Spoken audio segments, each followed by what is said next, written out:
میں نے شرح صحیح مسلم میں نماز جمع کرنے والی احادیث کے کانٹیکسٹ میں سارے ائمہ اربعہ کی رائے پڑھی ہے.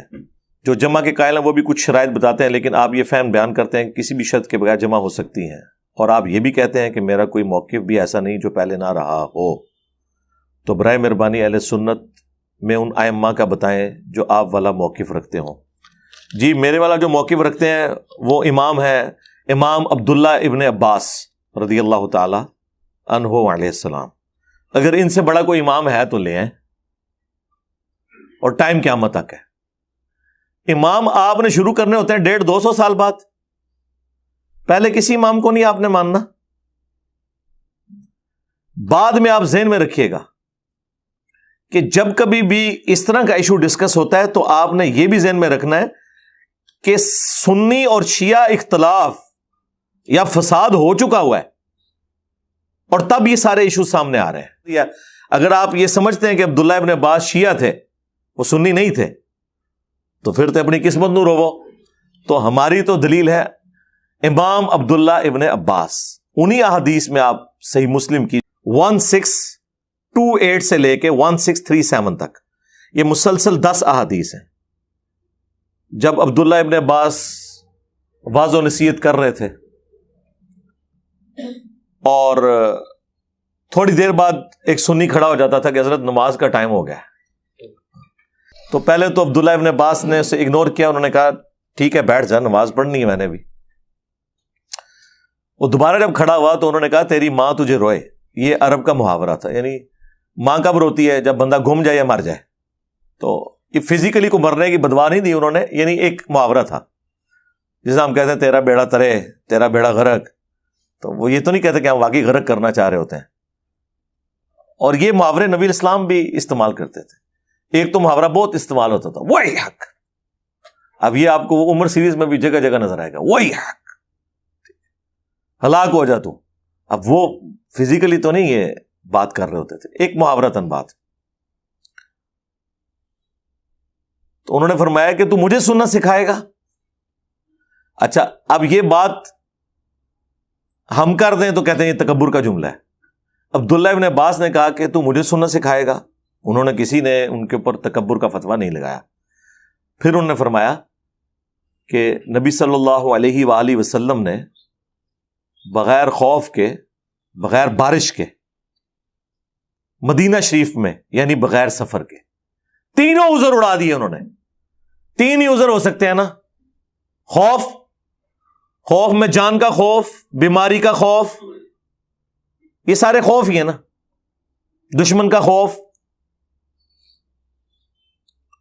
بغیر بارش کے، بارش میں ظاہر ہے کریٹیکل سچویشن ہے، گھر سے آپ باہر نہیں نکل سکتے. اس زمانے میں تو ویسے ہی نہیں نکل سکتے تھے، کچے راستے، کیچڑ، پانی جمع ہو جاتا تھا. مدینہ شریف میں یعنی بغیر سفر کے. جب وہ یہ کہہ رہے تھے بغیر خوف کے، بغیر بارش کے، بغیر سفر کے، اب سنیوں کے بابوں نے اور ان کے مولویوں نے بیچ میں لگا لیا کہ اس میں یہ تو نہیں لکھا ہوا کہ بغیر کسی وجہ کے.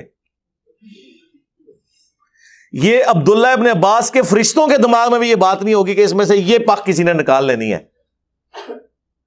وہ یہی تو کہنا چاہ رہے تھے کہ کوئی وجہ نہیں تھی. وہ کہتے نہیں یہ جملہ بولے.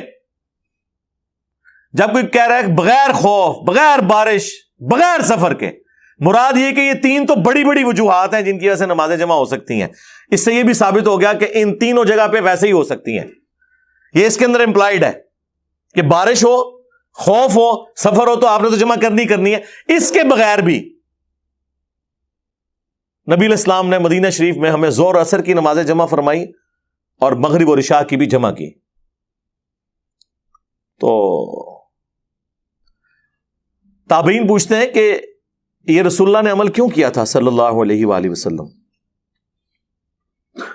تو انہوں نے کہا تاکہ امت کے لیے اس معاملے میں آسانی ہو جائے اور کوئی حرج، تنگی باقی نہ رہے.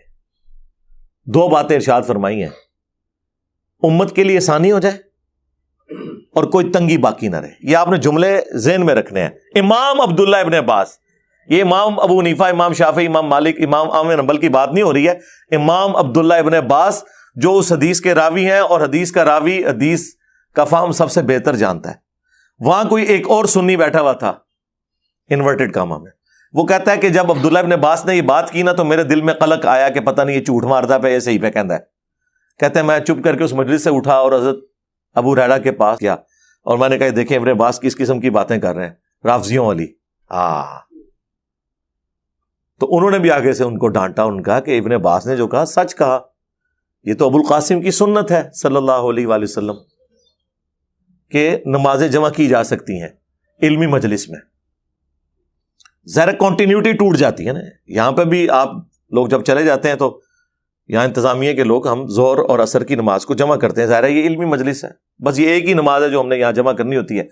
پھر تو اگلی سنڈے کو یہ اکیڈمی کھلے گی, اکیڈمی بند ہو جائے گی شام کو. یہ تو ایک اسٹوڈیو ریکارڈنگ کی ہے, ملاقات کے لیے ایک بیٹھک ہے. اچھا اب اس میں نا یہ جو مسلم شریف کی حدیث ہے نا, اس کے نیچے کچھ تابعین کی آپس میں ڈسکشن ہے جو نقل ہوئی ہوئی ہے, امام مسلم نے نقل کی ہے. بعض کی پھر بھی تسلی نہیں نہ ہوتی. وہ کہتے ہیں کہ میرا خیال ہے کہ رسول اللہ نے ظہر آخری وقت میں پڑھی ہوگی اور عصر اول وقت میں پڑھی ہوگی. اچھا یہ جو جملے ہیں نا وہ اٹھا کے کہتے ہیں کہ دیکھیں جی وہ تابعین اس سے مراد جمع تقدیم یا جمع تاخیر نہیں لیتے تھے بلکہ جمع سوری لیتے تھے. اور جمع سوری کو تو سارے ہی مانتے ہیں, جمع سوری تو جمع ہوتی ہی نہیں ہے ایک قسم کی. ظہر آخری وقت میں اور عصر اول وقت میں آپ نے پڑھی تو کون سی جمع ہوئی؟ ظہر کے وقت میں ہوئی, عصر کے وقت میں. اور یہ وہ جمع ہے جسے حنفی بھی کہتے ہیں ٹھیک ہے. مثلا آج کل آلموسٹ جو سنت کے مطابق عصر کا وقت داخل ہو رہا ہے تقریباً 2:45 بجے. آپ 2:30 بجے ظہر کی نماز پڑھ لیں اور 2:45 پڑھ لیں عصر کی نماز, تو نمازیں اپنے وقت کے اندر ہے. اسے کہا جاتا ہے جمع سوری سینٹر میں. اور ایک ہے جمع تقدیم. جمع تقدیم یہ ہے کہ ظہر کے ساتھ ہی عصر ملا لی جائے. وہ بخاری مسلم میں ہے کہ نبی علیہ السلام اگر ظہر کے وقت سفر کے لیے نکلتے تو ادھر ہی مدینہ شریف کے اندر ہی ظہر عصر کٹھی پڑھ لیتے. تو کیا مطلب ہے کہ ابھی عصر کا وقت تو ابھی شروع ہی نہیں ہوا, تو جمع تقدیم ہو گئی. یہ واضح حدیثیں ہیں بخاری مسلم کی, انفی نہیں مانتے اس کو. اس میں لکھا ہوا ہے کہ اگر ظہر کا وقت شروع ہو چکا ہوتا تو آپ عصر بھی ساتھ ہی پڑھ کے نکلتے. آپ انفیوں کی تو موت ہوگی نا اس حدیث کی وجہ سے, کیونکہ یہاں تو جمع سوری ہوئی نہیں ہے, ظہر کا وقت داخل ہوا ہے. اس کے آگے لکھا ہوا ہے پھر کہ اگر آپ ظہر کا وقت داخل ہونے سے پہلے نکلتے پھر عصر کے وقت میں جا کے دونوں نمازیں جمع کرتے تاکہ زیادہ ٹریولنگ ہو جائے. لاجیکل ہے. تو بالکل واضح حدیث ہے بخاری مسلم میں. تو مجھے بتائیں کیا حنفیوں نے یہ سفر والی حدیثیں مان لی نہیں ہے نمازیں جمع کرنے والی؟ وہ تو سفر میں ماننے کے لیے تیار نہیں ہے. وہ صرف کہتے ہیں جی حاج و عمرے والا ہم مانتے ہیں. عمرہ بھی نہیں, حاجی جو میدان عرفات میں ظہر عصر جمع ہوتی ہے اور مزدلفہ کے اندر مغرب اور عشاء جمع ہوتی ہے, اس کو وہ بھی مانتے ہیں کہ چاہے وہ کھلی چھٹی ہے جتنی دیر مرضی ظہر کا وقت سے لے کے مغرب کا وقت ہونے تک اور وہاں مغرب سے لے کر فجر کا وقت داخل ہونے تک کسی بھی وقت وہ نمازیں جمع ہو سکتی ہیں. اس کے علاوہ وہ نہیں مانتے اور کہتے ہیں یہ حج کی خصوصیت ہے.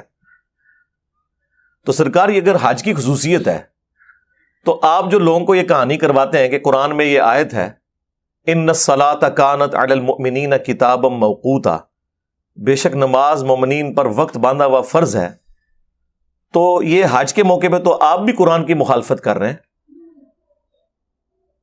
جو آپ نے تشریح کی ہے, ہمارے نزدیک تو آپ کی تشریح فراڈ ہے, وہ ثابت کریں گے. قرآن میں تو سورہ بنی اسرائیل میں نماز کے اوقات ہی 3 آئے ہوئے ہیں. پہلے آپ قرآن سے 5 نمازیں تو ثابت کریں. قرآن تو نمازوں کی ٹائمنگ 3 بتاتا ہے. فجر, دن کی نماز اور رات کی نماز. فجر الگ ہے, دن کی نماز کون کون سی ہے؟ ظہر عصر. اور رات کی نمازیں مغرب اور عشاء, کیونکہ غروب آفتاب کے بعد رات شروع ہو جاتی ہے. تو سرکار قرآن میں اگر یہ لکھا ہے کہ مومنین پر وقت باندھا ہوا فرض ہے نماز, تو قرآن تو نماز کے 3 اوقات بتا رہا ہے, تو آپ 5 نمازیں کیوں پڑھتے ہیں؟